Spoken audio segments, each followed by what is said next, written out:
In the next few months, over half the Arab population, 750,000 people, fled their homes in Palestine. Israel never allowed them back. The British did little to prevent the atrocities committed by both sides.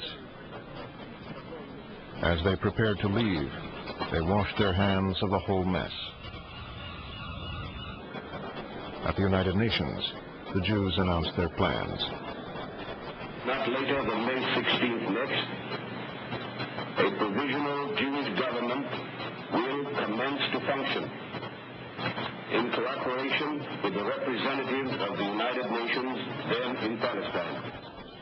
The Jewish leadership sought political support abroad.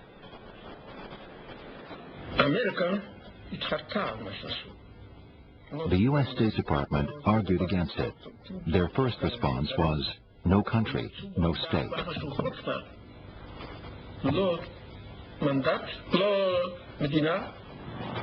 Ben-Gurion sent his close colleague, Moshe Sharett, to convince the Americans to recognize the proposed Jewish state. Sharett tried to persuade Secretary of State George Marshall, who was totally opposed to the idea. Sharett explained that we have no other way than to proceed. This is a historic juncture. If we miss that, we may create a tragedy for future generations. But President Truman surprised everyone with his strong support. I was told by all these so-called experts that if it was done, it would involve the whole Near East in a war, and it would also involve the United States. Hitler had been murdering Jews right and left. I saw it, and I dream about it even to this day. The Jews needed some place where they could go. It was my attitude that the American government couldn't stand idly by while the victims of Hitler's madness were not allowed to build new lives. Marshall was worried that war would break out. We are in the midst of a very critical situation. We should, therefore, carefully avoid approaching international problems on an emotional basis. He wanted to maintain good relations with the Arabs. I was on the receiving end of Azam Pasha's impressions of his meeting with Marshall. And he was happy. I mean, he felt much more reassured about the Americans after having talked to Marshall than before. And we had the Saudis with us. They were our partners in this business. 2 days before the British left Palestine, Truman summoned Marshall to the White House. Clark Clifford was asked to support the case for a Jewish state. General Marshall started off. The president listened attentively and then said, I would like now to hear from Clark. But as I spoke, I saw Marshall's face getting redder and redder.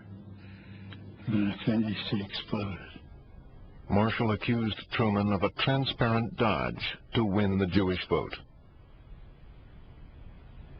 Clark Clifford did not disguise the fact that Marshall was raging mad. They don't need a state, they don't deserve a state, it isn't theirs. They've stolen that land. These were Marshall's words. He turned to the president, said, I'm obliged, Mr. President, to tell you that if you should adopt the policy that is recommended by Clifford, I would be unable to vote for you in this coming election in November. Well, dead silence in the room. No one had ever heard anything like it. I had never heard anybody threaten the President of the United States in that manner. Before Marshall could go any further, Truman ended the meeting.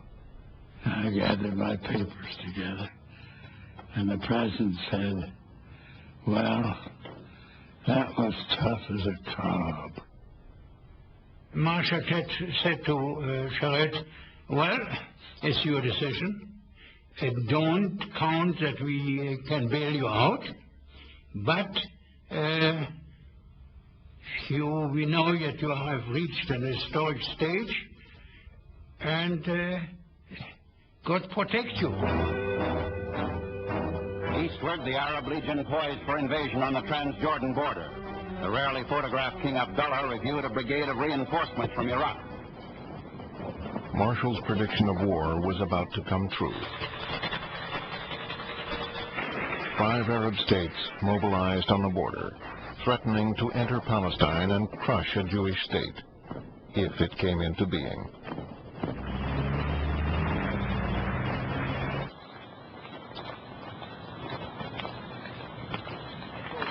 For the Jews of Palestine, this was a critical moment. Ben-Gurion was determined to go ahead with or without international support. I had to act fast. I didn't consult anyone.